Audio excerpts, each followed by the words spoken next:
नमस्कार। मेरा नाम रश्मि है। मेरी शादी एक बहुत अच्छे घर में हुई थी। मेरे पति तो लाखों में से एक थे। मैं अपने आप को बहुत भाग्यशाली मानती थी कि मुझे ऐसा पति मिला है। मुझे बहुत प्यार करते थे। हमारे एक लड़का और एक लड़की है। हमारी शादी को करीब 16 साल हो गए थे। हर खुशी मुझे उन्होंने दी।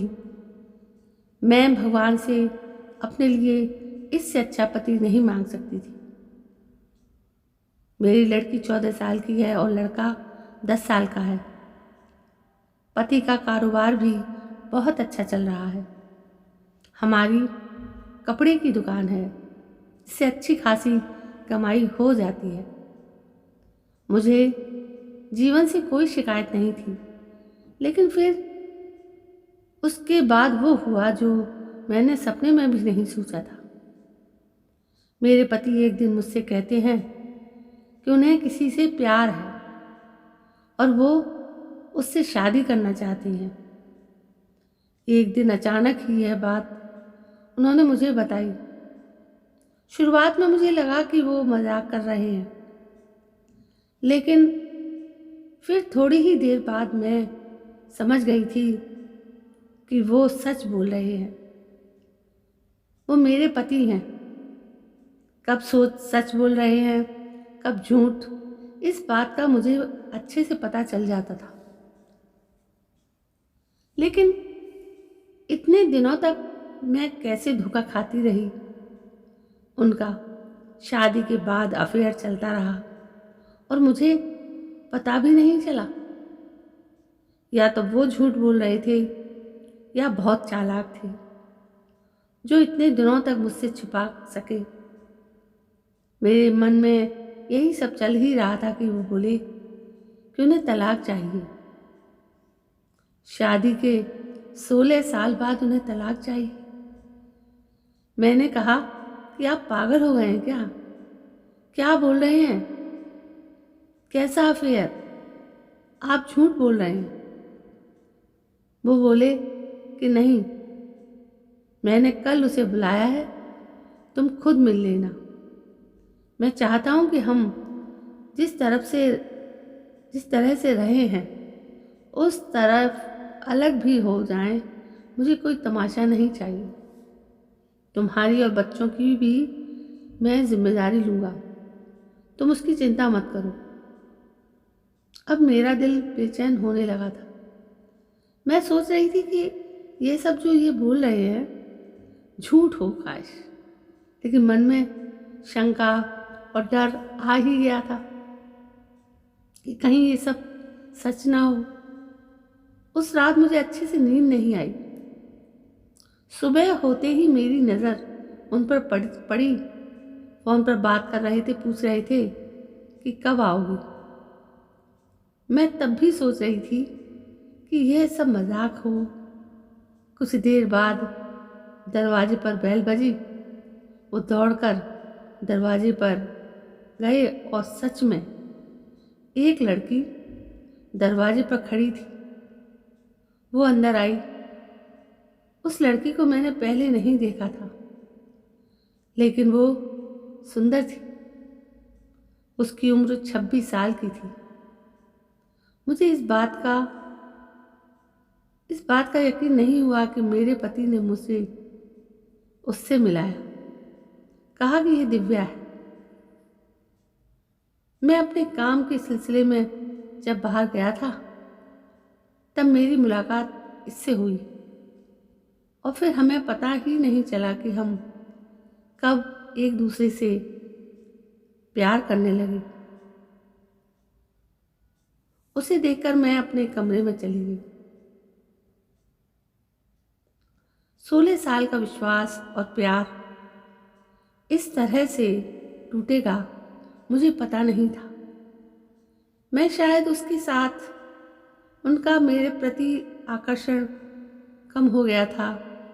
वो कुछ घंटों के बाद कमरे में आए, बोले कि मैं फिर दोहराना दोहराई देता हूँ कि हम अच्छी तरह से अलग होते हैं। किसी तरह का नाटक मैं नहीं चाहता। उनके ऐसा कहने पर मैंने कहा कि यह सब आपको नाटक लग रहा है। क्या हो गया है आपको? आप तो ऐसे नहीं थे। ये कौन सा रूप आपने मुझे दिखाया है? वो बोले कि मैं तलाक के पेपर रेडी करवाता हूँ। दिव्या चाहती है कि हम जल्दी से शादी कर लें। मैंने भी उन्हें कहा कि आपको जो करना है करें, मैं आपको तलाक नहीं देने वाली। मैं इसी घर में रहूंगी। मैंने उन्हें अपना फैसला सुना दिया था, पर मुझे पता नहीं था कि वो कुछ इस तरह का करने वाले हैं। अगले दिन से वो रोज दिव्या को घर बुलाने लगी। मेरे बच्चे बड़े थे, अब सारी बातें समझने लगे थे। मुझसे तलाक के लिए वो इस हद तक जा सकती है, इसका मुझे पता नहीं था। घर में एक 14 साल की लड़की है, उन्हें बिल्कुल भी शर्म नहीं आ रही थी। बच्चों से बात करना भी उन्होंने बंद कर दिया था। बच्चे भी उनके पापा का यह रूप देखकर दुखी थे। एक दिन वो दिव्या के साथ हॉल में बैठे थे। हमारी लड़की से उन्होंने पानी मंगवाया। पानी लेकर वो गई और गलती से पानी दिव्या के ऊपर गिर गया। मेरे पति ने उस दिन हद कर दी। वो दिव्या के लिए मेरी लड़की पर हाथ उठाने वाले थे। मैंने उन्हें यह करता देख लिया और वहीं से उन्हें जोर से कहा कि क्या कर रहे हो? पागल हो गए हो? मैं जानती हूँ तुम ये सब क्यों कर रहे हो, तलाक के लिए। ठीक है, अब तुम इस हद तक जा रहे हो तो फिर मैं तुम्हें तलाक दे ही देती हूँ। उसी समय मैंने अपना और बच्चों का सामान बांधा और अपने घर चली गई। एक दिन एक ही इतना कैसे बदल सकता है? जो अपनी पत्नी और बच्चों पर जान छिड़कता था, अब वो उन्हें देखना भी पसंद नहीं करता। मैं अपने घर थी, उनका फोन मुझे आया। कहा कि मैं तुम्हारी और बच्चों की जिम्मेदारी अभी भी उठाऊंगा। कुछ भी जरूरत हो तो तुम मुझे फोन कर सकती हो, मैं पैसे भिजवाता रहूंगा। मैंने कहा कि मुझे तुम्हारे पैसे की कोई ज़रूरत नहीं है। इसी के दम पर तुमने उस लड़की से को इम्प्रेस किया है। मैं अपने बच्चों को संभाल सकती हूँ। उम्र के इस पड़ाव पर आकर इतनी अच्छी लाइफ जीने के बाद मुझे फिर काम करना पड़ेगा, इसका मुझे अंदाज़ा नहीं था। जिंदगी कब आपको उठाकर पटक देती है, इसका आप अंदाज़ा भी नहीं लगा सकते। मुझे भी इतने सालों तक उनके साथ रहने के बाद कपड़े का अच्छा अनुभव हो चुका था, इसलिए मैंने भी अपने घर से कपड़े का काम शुरू करना चाहा। मैं उस इंसान के पैसे नहीं लेना चाहती थी। उनका फ़ोन मुझे आता रहता, बोलते कि तुम मुझसे पैसे ले सकती हो, नया काम शुरू करना है तो भी मैं पैसे दे दूंगा। लेकिन मैं नहीं मानी। मैंने कहा कि आप हमारी नहीं, तलाक की चिंता करो। समय निकलता गया। मैंने अपने बूते पर थोड़ा कुछ शुरू किया, लेकिन हमारे घर वाले मुझे सपोर्ट कर रहे थे। कुछ समय के लिए उनका फ़ोन आना बंद हो गया। मैंने इस बात पर ध्यान भी नहीं दिया। मैं अब उनसे बात भी नहीं करना चाहती। तलाक में अभी कुछ समय था। मैंने उन्हें कहा था कि जब भी आप बोलोगे मैं आ जाऊँ, जहाँ साइन करना है कर दूँ। मैंने अपने काम पर ध्यान देना शुरू कर दिया था। मुझे कल माल खरीदने के लिए बाहर जाना था। इतने दिन उनके साथ रहने पर मुझे यह पता था कि क्या खरीदना और कहाँ से खरीदना है। उनका यह अनुभव मेरे काम आया। मैं उस शहर माल खरीदने के लिए गई तो मैं वहाँ पहुँचकर उस दुकान से माल खरीद ही रही थी कि मुझे वहाँ दिव्या दिखाई दी। वो वहाँ किसी और के साथ थी, हाथ पकड़े हुए। मुझे देख के साफ पता चल गया था कि अब वो इस लड़के के साथ है। मन ही मन मुझे खुशी हुई कि आखिर मेरे पति ने धोखा खाया। उन्होंने इस लड़की के लिए हमें छोड़ा था, जो कि अब किसी और के साथ है। फिर मैंने मन में सोचा कि अब किसी और को मैं धोखा नहीं खाने दूंगी। इसलिए मैंने उसका पीछा किया। वो एक ओपन रेस्टोरेंट में गए। मैं जाकर उन दोनों के सामने बैठ गई। मुझे देखकर उसके होश उड़ गए। वो उठकर जाना चाहती थी, लेकिन मैंने उसका हाथ पकड़ा। मैंने उस लड़की का सच लड़के को बताना शुरू किया।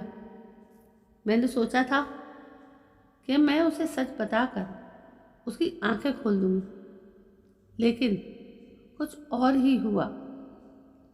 उसने जो मुझे बताया उससे मेरे पैरों तले जमीन निकल गई। मैं वहां से भागते हुए कैसे भी अपने पति के पास जाना चाहती थी। मैं उनके घर गई। वहां नौकर ने मुझे बताया कि वो अभी एक अस्पताल में है। अस्पताल उनके घर से ज़्यादा दूर नहीं था, बड़ा अस्पताल था। मैं वहाँ गई। रिसेप्शन पर उनका नाम बताकर मुझे उनके कमरे का नंबर पता चला। मैं कमरे में गई।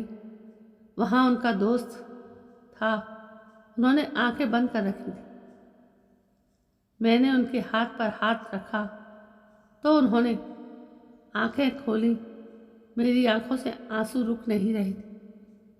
मैंने कहा कि क्या ज़रूरत थी ये सब नाटक करने की। मुझे पहले क्यों नहीं बताया, साफ साफ बताया।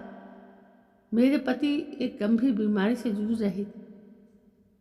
वो हमारी ज़िंदगी से दूर जाना चाहते थे ताकि उन्हें कुछ हो जाए तो हम ज़्यादा दुखी ना हो। उनके इसी दोस्त ने उनके कहने पर उस लड़की के साथ मिलकर यह नाटक करवाया।